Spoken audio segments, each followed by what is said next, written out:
Hey y'all, happy Tuesday to you. A little dry here in East Texas. You think? Isn't that funny? Just about 2 weeks ago we was griping about too much rain, and I figured this day would come. But that's all right. We're not griping or complaining. It's just a matter of fact. Could use a few sprinkles though. Sissy is on guard ahead of her nightly pilgrimage to the house, where she's got to take care of her little cat baby. I think she's on that one for her own. And I'll just walking the place, kind of reflective, thinking about things, and absolutely snake bit on this old garden. But that's okay. Again, matter of fact, no need to be sorry or worry about it. But we went hard, or went big or go home, so I guess I'll just have to go home and sit in the recliner, because it ain't happening this year. Just the different forces came together and just didn't happen. But we'll have some peas. I don't know how many. Don't get your hopes up, but they're I don't know, about 3 inches tall, and they're already setting peas, so there won't be a whole lot in those pods, I don't believe. I don't even want to look at the corn. I'm just absolutely ashamed of it. It's got big old spindly stalks and ears about that long, but that's all right. It's all right. It makes you reevaluate some things and maybe go another direction. It's funny. I guess I was spoiled when I got back here in 2018 and put a little garden down there. It looked good. 2019 went a little bigger, still pretty much by hand, and that was a beautiful garden. It really was. It just all came together. And this year, all the tools, all the know-how, supposedly, it ain't happening. So maybe we ain't as smart as we think we was, right?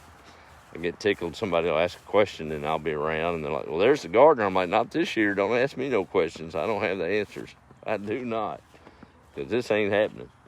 But it's funny when different life circumstances that you might take for bad put you in a tizzy. It might actually be a help. And that's the case this year, for sure.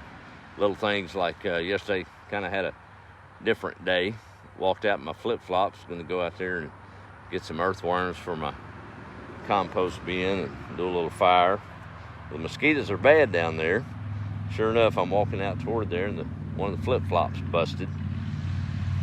Guess I could complain, but you know what it did? It made me go in, put on my pants and my rubber boots.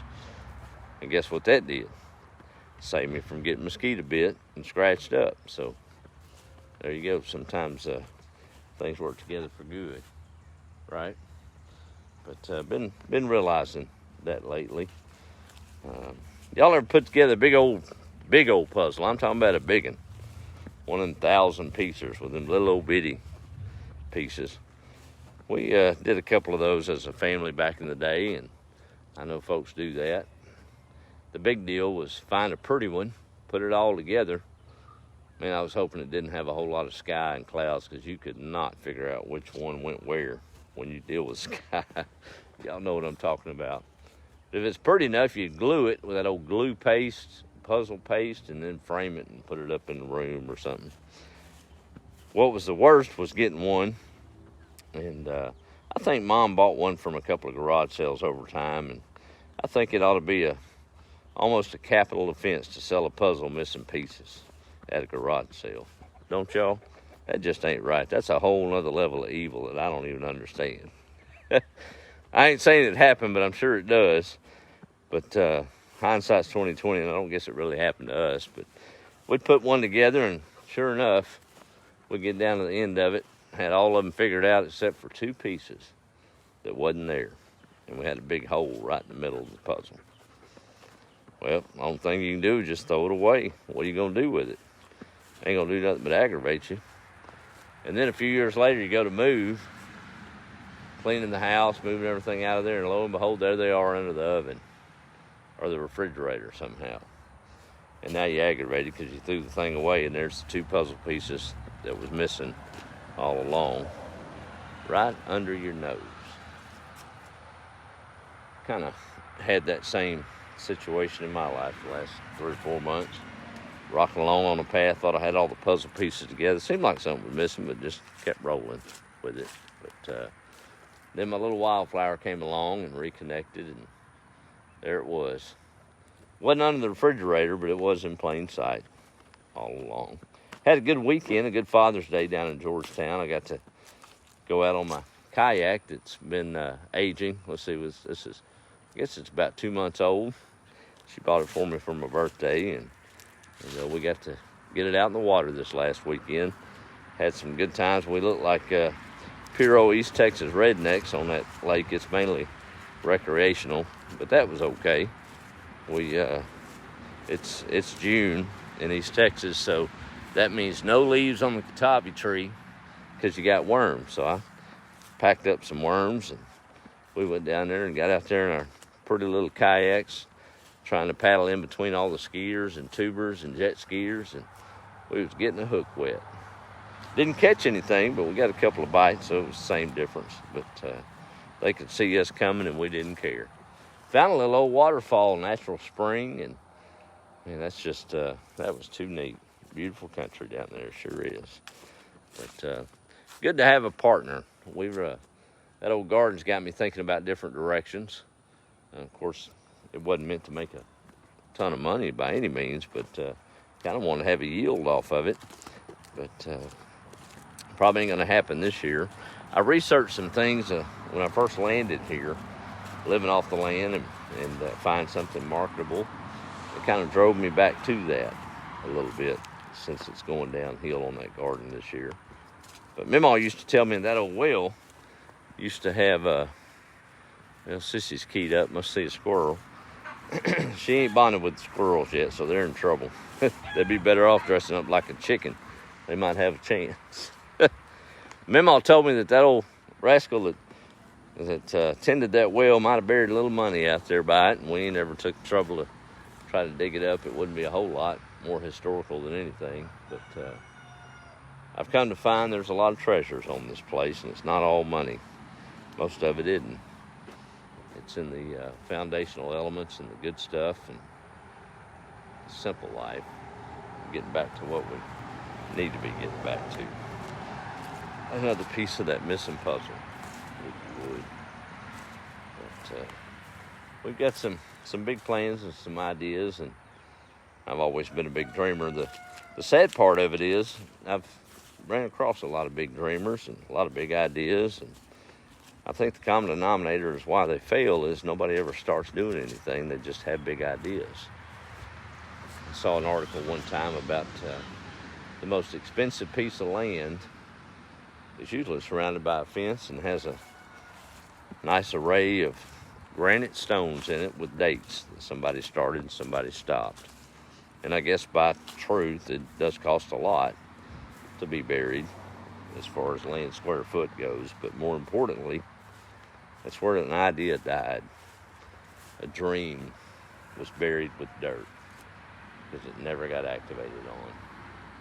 So we're going to do something a little different and activate, right? That's just what I've always done. And if you flop on your face, at least you're alive to breathe that dirt in as you're flopping around. No, she's totally supportive and feels different to have that partner.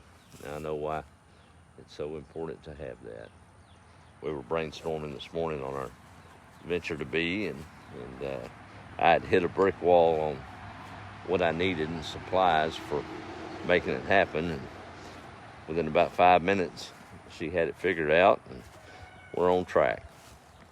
And I'm thankful. Father's Day was good. I mentioned that, and got to spend time with Dad.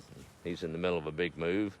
He's downsizing from a big house in a suburban area with a nice yard to a smaller house with 11 acres. I'm like, I appreciate what you're doing there, Dad. I don't know if you're downsizing or not. He's pretty particular about his place, and I appreciate that. But we're going to let these old show goats go out there and try to do some damage on that pasture. But he's stepping into it with both feet on that big place, but he's up to the task. It's a nice place. But I think they're starting that transition this week. and he's gonna be sure enough country. So it's deep in his blood in southeast Texas. He'll be all right. But, I got tickled. I came across a little Father's Day anecdote about several fathers waiting on their babies. I had 4, proud of every one of them. Got to spend time with one of them because he lives with me, but the other 3, I was able to talk with them and message, and it was a good day. And, sure blessed to have some good kiddos. But the old story goes that there was, I think it was 3 old boys waiting on the birth of their first baby. Mom was in delivery, and the nurse came out on the first one and said, "Well, guess what? You're having twins." He was shocked. He said, "Really? That's crazy. What a coincidence. I'm actually a catcher for the Minnesota Twins." They laughed and congratulated him, and she disappeared for a little longer. Wasn't an hour or so, she came back out. Next guy said, "Well, got some big news for you." He said, "Really? What's that?" "You're having triplets." He's like, "Are you kidding me? How funny is that? I'm a sales executive for 3M. How about that? So lucky to have 3. Well, the other old boy on the end of the bench had done smooth passed out. They pulled in a gurney, got him up on it, got some smelling salts, got him back where he could talk. He was just bewildered. He was looking at the old doctor. The doctor said, "Son, are you okay?" He said, "Well, I heard what she told them other 2, and I work for 7-Up. He didn't know if he wanted 7 or not. But anyway, I'm sure proud of the 4 I've got, and they're definitely treasures, as I know all of yours are that have kiddos. Well, Sissy is, I believe she sees that sun going down, and she's ready to go check on her little Snakebit, her little kitty cat. I've never seen anything like it. That big old fluffy tail is more than that little kitten can handle. And she will lay there in the den, Sissy will, and that little cat will just shred that tail, and Sissy don't even move. She just lets her go at it. But it's something else. Animals are something, aren't they? I've got a little visitor coming. good friends. I guess relatives by marriage and all. But this young man had some chickens, and a dog, unfortunately, got in there and tore up most of them, and he had to deal with that. But he knows where to get some chickens from, so his mama's going to bring him here in the next few days, and I believe it's Thursday night, and he's going to have his pick of the litter. I think got about 100 babies, well, probably about 50 babies, and he's just going to take his time and pick out the babies he wants out of that bunch, and they're going to go home to him. I think they got the dog thing handled, but I sure hated to hear that, but we've got more than we can feed, so I'd be happy to let him have a few of them. We've got an incubator assembly line going on in there, don't we, Sissy? Yes, we do. All right, let me do a quick roll call, and I guess we'll call it an evening. How about that? Scrolling back up this thing. There's Ray. Hey, what are you doing in Florida, Ray? Goodness gracious. Guess you're on summer vacation. Good to see you checking in. Let's see.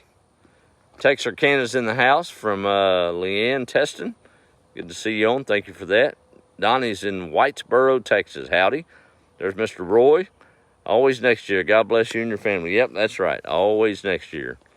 Let's see here. There's Maria. She's at work she probably got the audio turned off so she don't get in trouble with her boss. Good to see you on here, ma'am. Let's see who else. Leanne says she and her husband are huge puzzlers. Well, I don't have the patience at my age. Now I'm over here trying to propagate some elderberry cuttings, and it ain't been a week, and I've got 10 to go, and I'm already like, man, they ain't got roots yet. Howdy from Wyoming. There's my good buddy James Blair. Love you, man. Good to see you checking in. Mona Lisa Mills from Alabama. Let's see, there's Jen Gagney, I think, from the great state of Maine. Glenda's checking in. Howdy to you. Let's see who else is on here real quick. There's my good friend down Huntsville Way. Wild man, she says. That's good stuff. Miss Misty's laughing at the 7-Up story. Boy, it'd be a train wreck, wouldn't it, if you wasn't expecting it? Yeah. There's Miss Melinda from Oregon. Look at there, I got it right. Open book test. Good to see you. Lisa Doherty Walking Sticks. Howdy from Billy and Lisa in Oak Cliff, Texas. Good stuff. And Sterling's in Natchez, Mississippi. All right, well, good things ahead. Y'all are, I think you're going to be pleasantly surprised at what the future holds, and that's a good thing. Ain't that right, Sissy? Yep, she's going to have a little more to guard around here. That's all good. All right, y'all have a good evening. Be the light, and try to go make a difference. It matters.